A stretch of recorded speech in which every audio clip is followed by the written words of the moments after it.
प्रश्न 1। ब्रिटेन में महिला श्रमिकों ने स्पिनिंग जेनी पर हमला किया। उत्तर। ब्रिटेन में महिला श्रमिकों ने स्पिनिंग जेनी पर हमला किया क्योंकि इसने कताई की प्रक्रिया को तेज कर दिया और परिणामस्वरूप श्रम की मांग कम हो गई।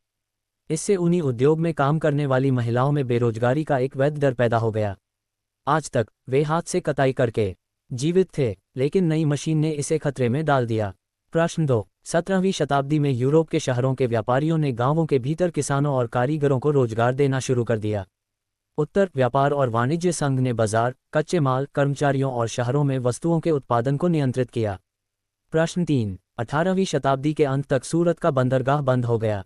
उत्तर। भारत के साथ व्यापार में यूरोपीय कंपनियों की बढ़ती शक्ति के कारण 18वीं शताब्दी के अंत तक सूरत बंदरगाह का पतन हो गया। उन्होंने स्थानीय अदालतों से कई रियायतें और साथ ही व्यापार पर अधिकार हासिल किए। इससे सूरत और हुबली के पुराने बंदरगाहों का पतन हो गया, जहां से स्थानीय व्यापारी काम करते थे। निर्यात धीमा हो गया और यहां के स्थानीय बैंक दिवालिया हो गए। प्रश्न 4। ईस्ट इंडिया कंपनी ने भारत में बुनकरों की निगरानी के लिए गुमाश्ता नियुक्त किए। उत्तर। अंग्रेजी ईस्ट इंडिया कंपनी ने गुमाश्तों को नियुक्त किया, व्यापारियों और दलालों के अस्तित्व को खत्म करने और बुनकरों पर सीधा नियंत्रण स्थापित करने के लिए। बुनकरों को अग्रिम और नियंत्रण के माध्यम से अन्य खरीदारों से निपटने से रोकना।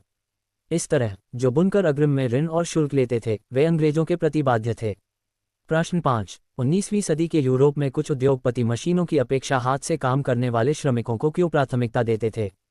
उत्तर। 19वीं सदी के यूरोप में कुछ उद्योगपति मशीनों की अपेक्षा हाथ से काम करने को प्राथमिकता देते हैं क्योंकि मशीनें महंगी, अप्रभावी, मरम्मत में कठिन और भारी पूंजी निवेश की आवश्यकता वाली थीं। उस समय कम मजदूरी पर श्रमिक उपलब्ध थे। मौसमी उद्योगों में केवल मौसमी श्रमिकों की आवश्यकता होती थी। विभिन्न डिजाइनों और रंगों और विशिष्ट प्रकार की बाजार की मांग को मशीन से बने कपड़ों से पूरा नहीं किया जा सकता था। जटिल डिजाइन और रंग केवल मानव कौशल द्वारा किए जा सकते थे।